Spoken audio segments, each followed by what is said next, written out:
अपनी बेटी सत्यभामा को भगवान के साथ विवाह कर दिया। सत्यभामा का कितनी हुई?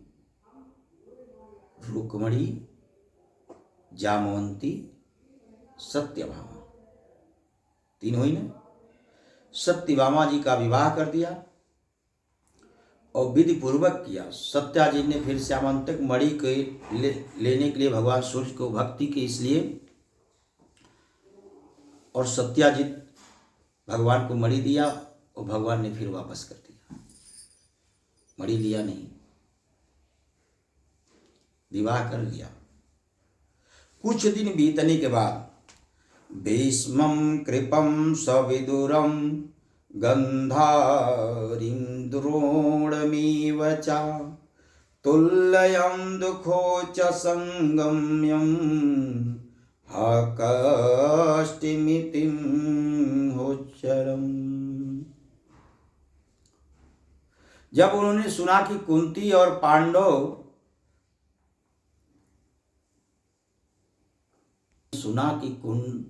पांडव दोनों लाक्षागृह में जल करके मर गए, तो भगवान ने कूल पे करने के लिए बलिराम जी के साथ हस्तिनापुर गए, अपनी बुआ के घर। और बुआ के घर गए, हाल चाल फोन हो गया है, तब तो जाना ही पड़ता था।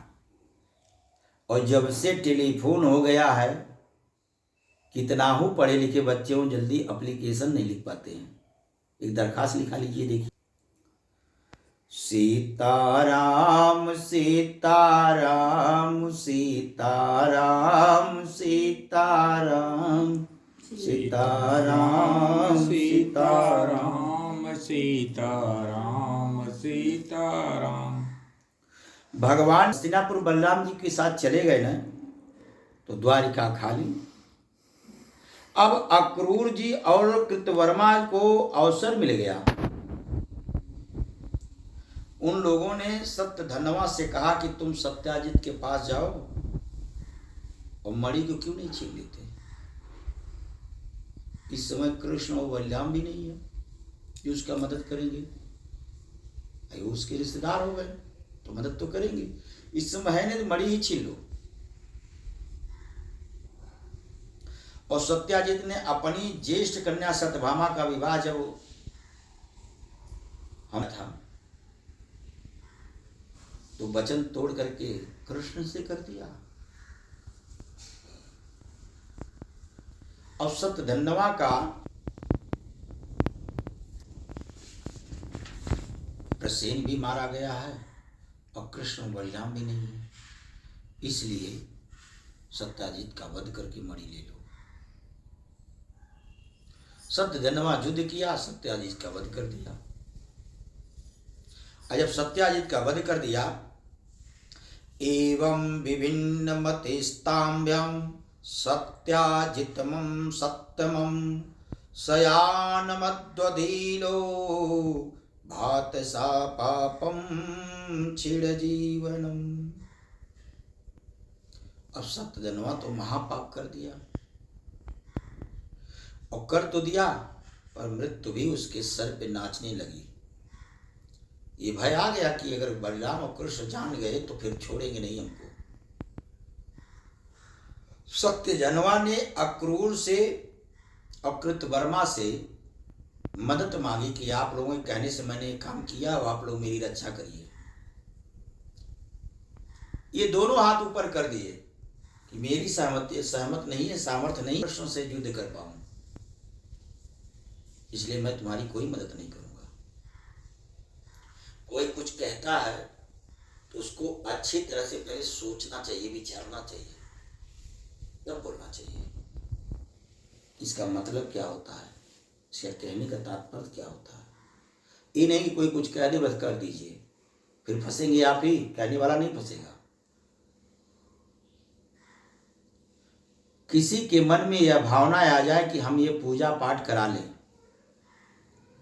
उसमें जो ना कहता ना, सारे उसका दुख सारे उसका दोष उसी के सर जाता है, ना कि कराने कहने वाले का, क्योंकि मना कर दिया, काम खत्म।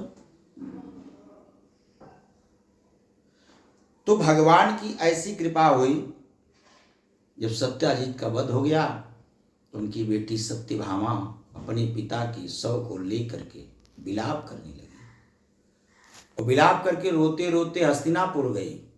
और जब हस्तिनापुर गई तो वहां कृष्ण को और बलराम को सारी बातें बताई।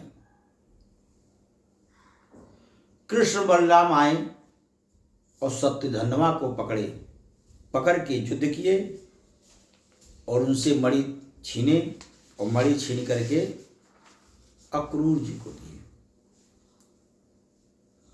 अक्रूर जी लिए और अक्रूर जी को लालच आ गई।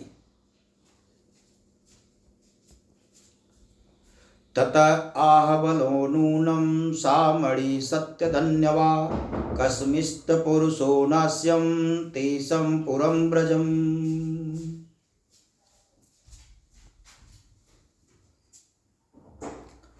कथा को यह करके यदुवंशी शिरोमणि बलराम जी मिथिला नगरी चले गए। युद्ध के बाद बलराम जी मिथिला गए, भगवान से कहे कि तुम भी जाओगे। भगवान ने कहा नहीं, मैं द्वारिका ही रहूंगा, आप जाइए। बलराम जी के परम मित्र हितैषी थे मिथिला नरेश, इसलिए बलराम जी मिथिला चले गए।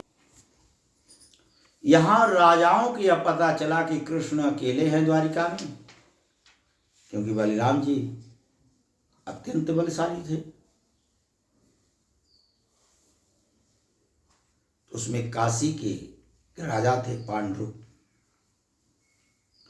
एकदा पांडवान् दृष्टुं प्रतीनां पुरुषोत्तमम् इंद्रपस्थं तथा श्रीमान् ययोधा नादिवीवते।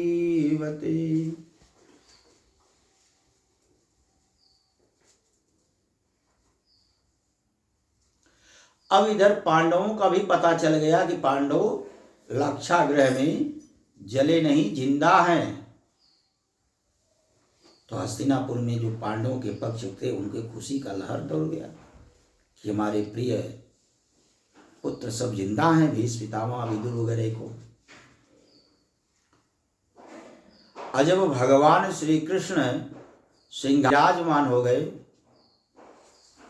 एक कहें ये अर्जुन चलो घूम के आते हैं।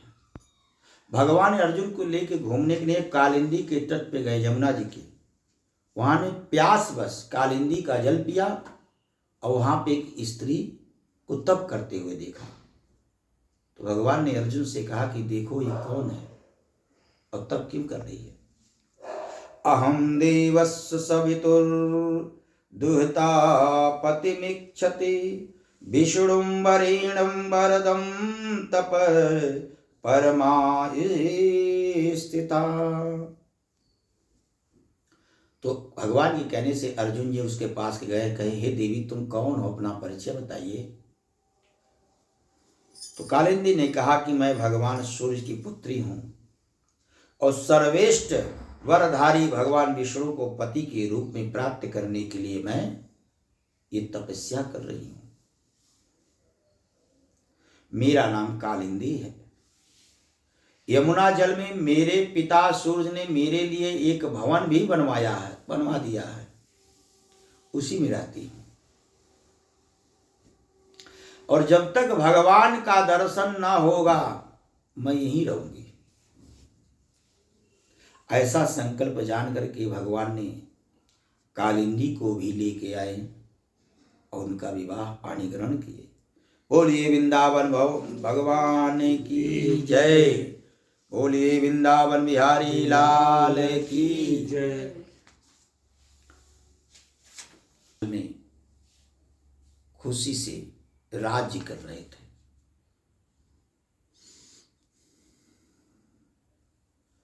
एक राजा था जिसका नाम था भौमासुर। उसके अंदर एक शौक हो गई थी कि 20,000 कन्याएं को एक साथ करके और सभी से शादी करूंगा, और राजाओं पे आक्रमण करता था, कन्याओं को उनके उठा लाता था और जेल में डाल देता था। ऐसे करते करते भौमासुर के पास 16,100 कन्या हो गई थी, और तो इस इंतजार में था कि जब 20,000 पूर्ण हो जाएंगी तब हम शादी करेंगे। और सारे लोग अत्यंत पीड़ा से वहां रहते थे।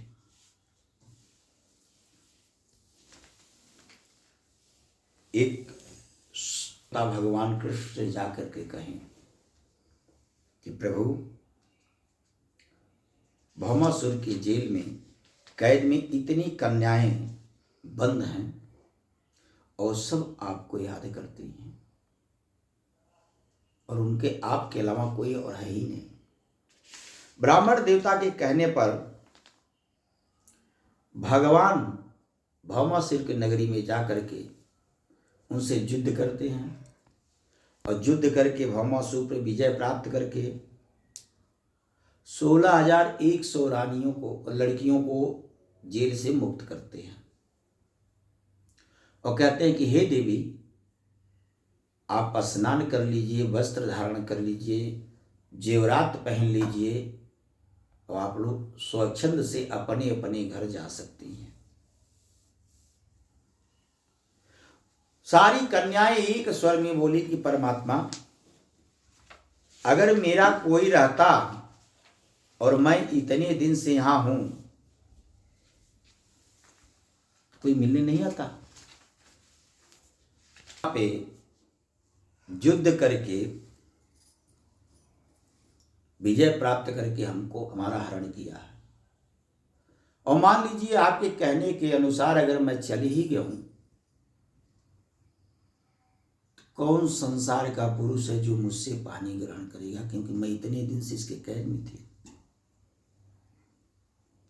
और एक आप ही हैं जो मुझे कैद से छुड़ाए हैं। तो मैं तो यही जानती हूं कि हे परमात्मा, आपके नहीं, इसलिए मैं सर्वस्व अपना सब कुछ आपको अर्पण करके आप ही को अपना मानती हूं, ना प्रीतम मानती हूं। सभी कन्याएं हाथ जोड़ के परमात्मा से कहीं, कृष्णाय वासुदेवाय हरये परमात्मने प्रणतक्लेश नाशाय गोविंदाय नमो नमः। हे प्रभु, आपके इसी मंत्र का मैं जितने दिन इसके कैद में थी जप करती थी, आज उस मंत्र का पूर्ण मुझे लाभ मिल गया कि स्वयं आप चल के आए मुझे इस कैद से छुड़ाने के लिए। इसलिए मेरा आपके अलावा कोई है ही नहीं। सभी कन्याएं जब इस तरह से एक स्वर में बोली तो भगवान ने सबको ला करके एक साथ 16,100 कन्याओं से विवाह कर लिया, और 8 पटरानियां भगवान की पहले से थी। टोटल मिलाकर के 16,108 रानियां हो गई भगवान के पास। एक सत्य कृष्णा पुत्रां दशावलम अजी जन्म जमन कृत्वा सर्वात्मन संप्रदा। और यही नहीं, प्रत्येक रानिया से भगवान को 10-10, एक रानी से 10-10 पुत्र हुए हैं। 16,108 में गुणे 10 कर दीजिए, इतना तो बेटे थे उनके पास।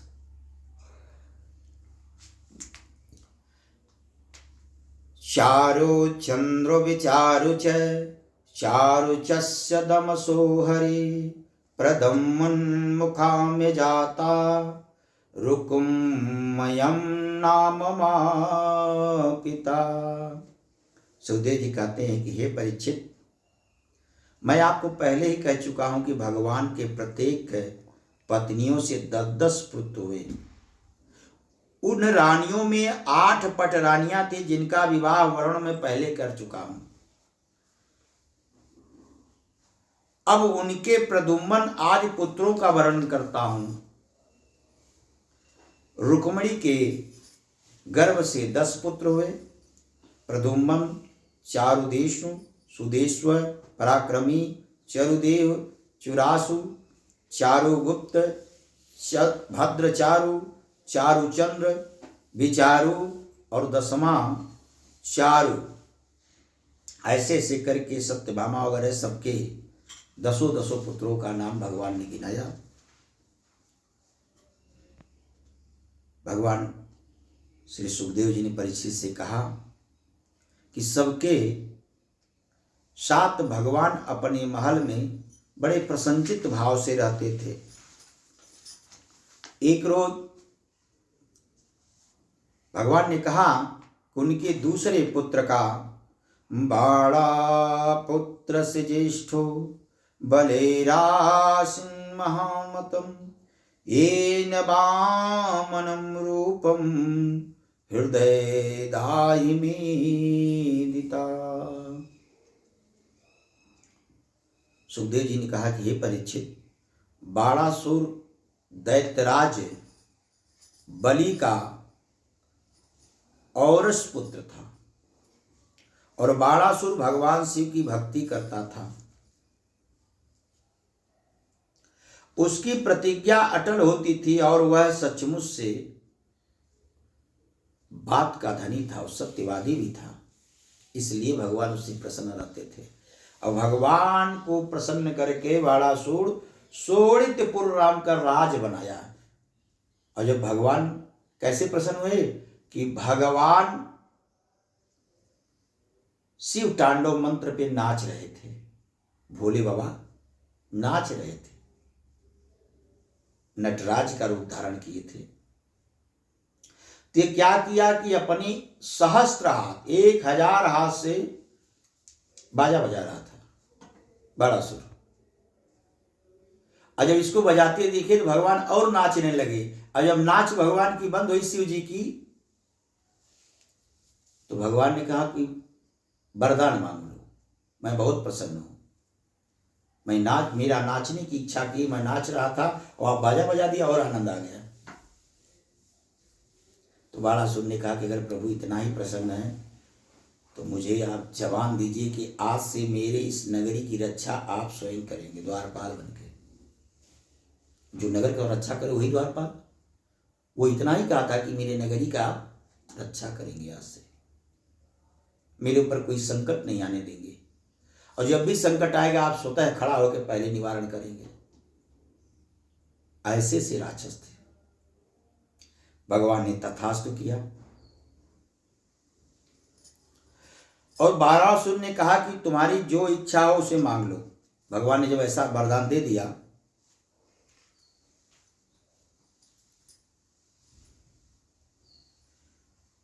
तो फिर बाणासुर ने कहा कि प्रभु मेरे 1000 जो हाथ है ना, ये भार के समान है, और भार के समान है। त्रिलोक में आपको छोड़कर मुझे अपनी बराबरी का कोई दिखता भी नहीं है लड़ने के लिए। जो कोई लड़ने वाला नहीं, इतना बड़ा हाथ लेके क्या करूंगा। और बाणासुर की यह प्रार्थना सुनकर भगवान ने तनिक क्रोध भी हुआ भगवान को, और कहा मूढ़ दुष्ट, जिस समय तेरी ध्वजा टूट कर गिर जाएगी ना, उसी समय मेरे ही समान योद्धा तुझसे युद्ध करेगा और तेरे समस्त हाथों को काट कर रख देगा। श्राप भी दे दिए भगवान। क्षणिक रुष्टा क्षणिक तुष्टा, रुष्टा तुष्टा छड़े छड़े। भगवान चले गए। बाणासुर राज कर रहा था। बाणासुर की एक कन्या थी जिसका नाम उषा था, और उषा की एक सहेली थी जो बाणासुर का मंत्री था, उसी की बेटी थी। सहेली थी जिसका नाम था चित्रलेखा। अत्यंत मायावी थी। व्यासनं ते कर्ष्मिणं त्रैलोक्यां यदि भवे तमेनेष्य नरं यस्ते मनोहरता तमादिशा तस्तो सदा नाम दुहिता स्वप्नवेदो ते लवे कन्यप्रादु सोते योषि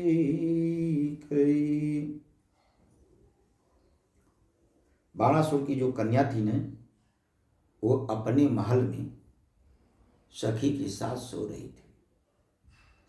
भाई राजा था, महल था, अलग अलग बच्चों का महल है, और स्वप्न देखी कि एक राजकुमार है, वो अत्यंत ही खूबसूरत है। और स्वप्न देखने के बाद उषा ने मन ही मन उससे विचार बना लिया, अपना पति मान लिया। इतने खूबसूरत कोई लड़का मिल ही नहीं सकता है। और स्वप्न के भय से उषा ने उठ करके बैठ गई। सखी कुछ विचलित नजर आ रही। बाणस्य कुंभकंड चित्रलेखां त्वं सत्वया प्रक्षयं सखी मूढ़ं कौतूहल वीक्षणम्।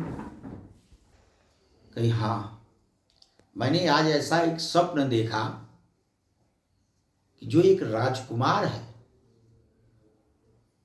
वो मेरे चित्त को चुरा लिया। चित्रलेखा ने कहा, तो कुछ उसका वर्णन तो करो।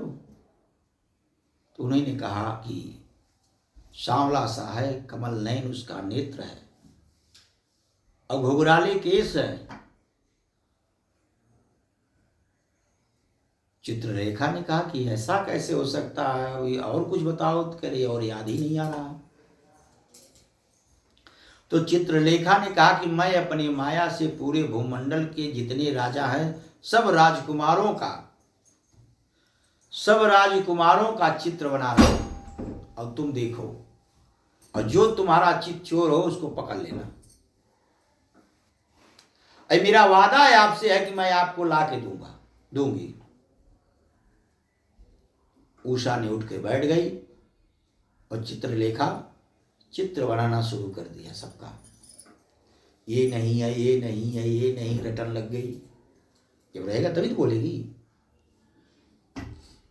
तो भगवान कृष्ण का बनाई।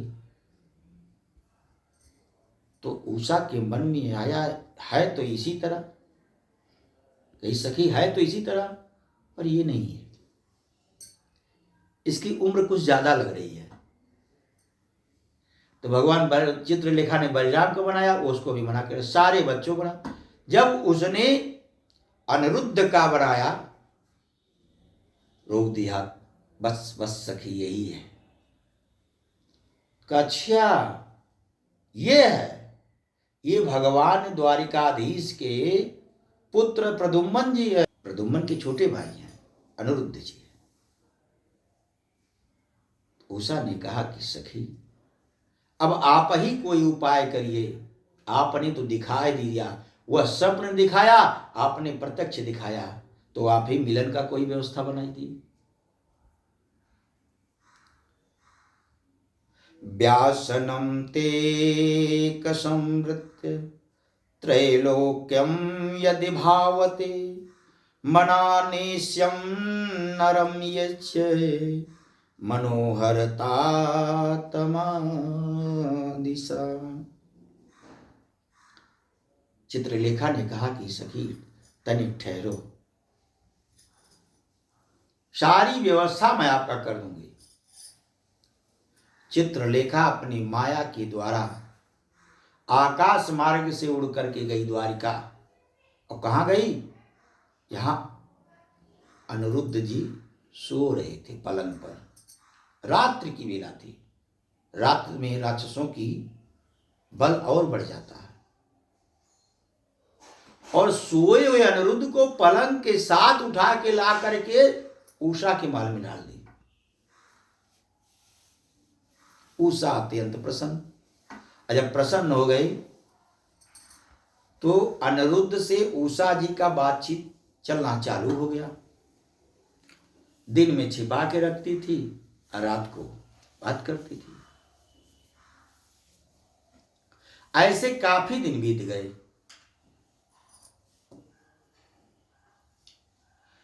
बाणास्यं मंत्रिकुंभान् चित्रलेखा च तत्सुता समक्ष पृक्षं सखी मूषां कौतूहल समानिसम।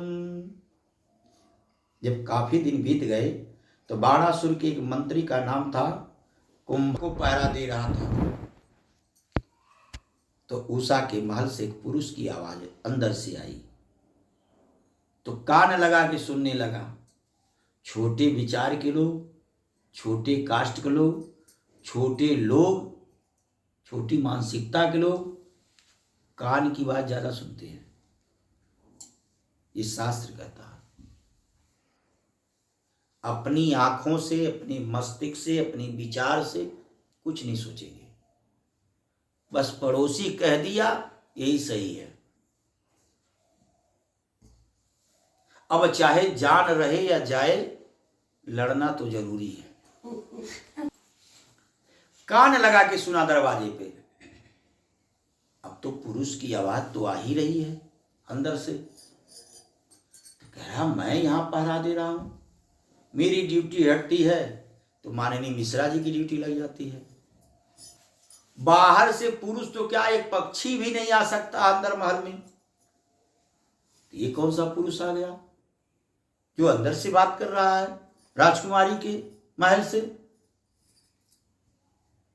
अब विचार किया ही नहीं, जा करके बाणासुर से कहा कि सरकार, छोटी मुंह बड़ी बात हो जाएगी, लेकिन आज हम रात को पहरा दिए थे और आपकी बिटिया के महल से एक पुरुष की आवाज अंदर से आ रही है।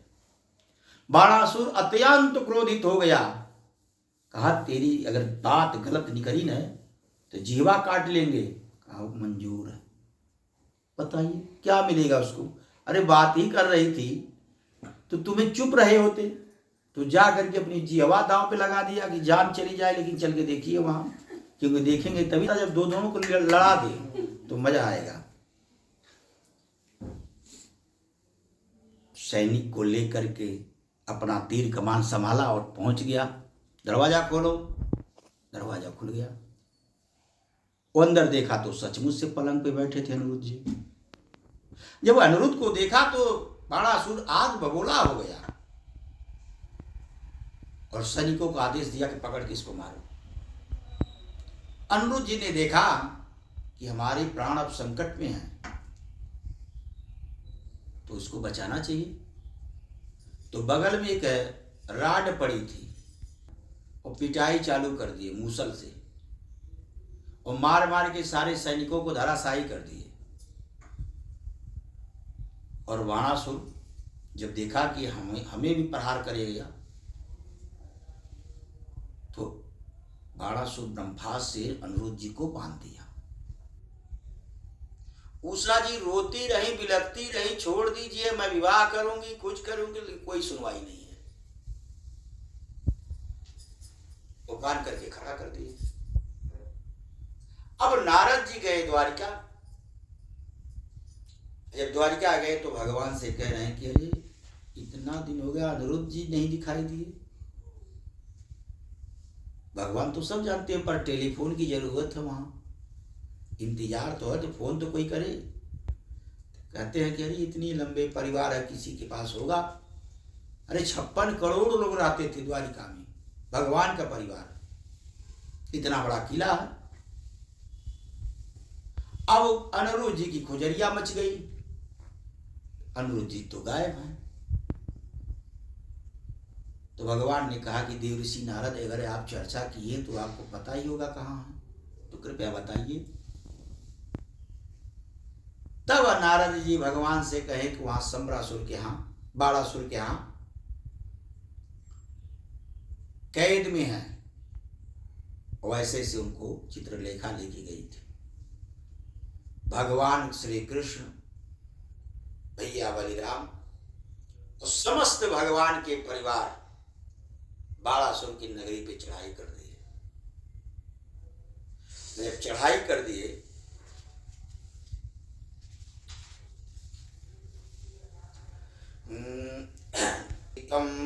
सुतुलम युद्धमोपम रोमहर्षणम कृष्ण शंकरो राजन प्रद्युम्नं गुह्यो करी।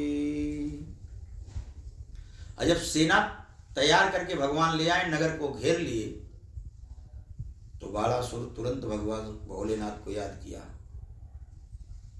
कि आपने मुझे वरदान दिया मेरी रक्षा करने के लिए। तो इधर भोले बाबा भी अपनी सेना लेके आ गए। भोले बाबा की सेना क्या है? भूत प्रेत ब्रह्म शाकनी डाकनी, वो अपना खुद का बेटा गणेश कार्तिकेय सब लोग आ गए। शिव परिवार बाणासुर की तरफ और कृष्ण का परिवार कृष्ण की तरफ, दोनों से एक दूसरे से युद्ध होना चालू हो गया। घनाघोर युद्ध हो रहा है। भगवान शिव जितने अस्त्र शस्त्र चलाते थे, भगवान कृष्ण उसको काटते थे। जब भगवान को लगा कि भोले बाबा अब इस तरह से नहीं मानेंगे, तो भगवान कृष्ण ने भोले बाबा से कहा कि प्रभु क्या होगा, आगे बताइए, हम ही आप लड़ेंगे क्या और आगे कुछ होगा? तो भगवान ने कहा कि मैंने जिस तरह से प्रहलाद आपका अनन्य भक्त है, उसी तरह से बाणासुर मेरा अनन्य भक्त है। मैं वरदान दिया हूं, तो बीच की कोई उपाय निकाल लीजिए जिससे हम दोनों का भी सम्मान रह जाए, वरदान का भी सम्मान रह जाए। तो भगवान ने कहा ठीक है प्रभु, अब आपका आदेश हो गया तो उसी तरह होगा। पृथिव्ययं प्रतिंगरं पिनाक शस्त्र संगृते प्रत्यये समय मासा संग पाणी विभर्त्य।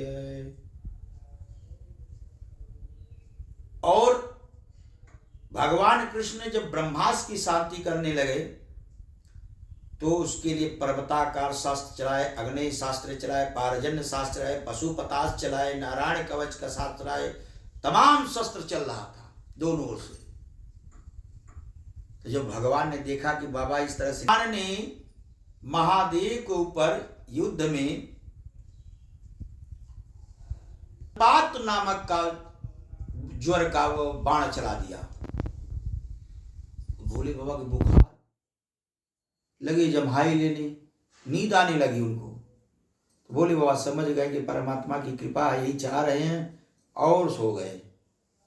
जब सो गए इतने में भगवान बाणासुर का 1000 हाथ ही काट दिए।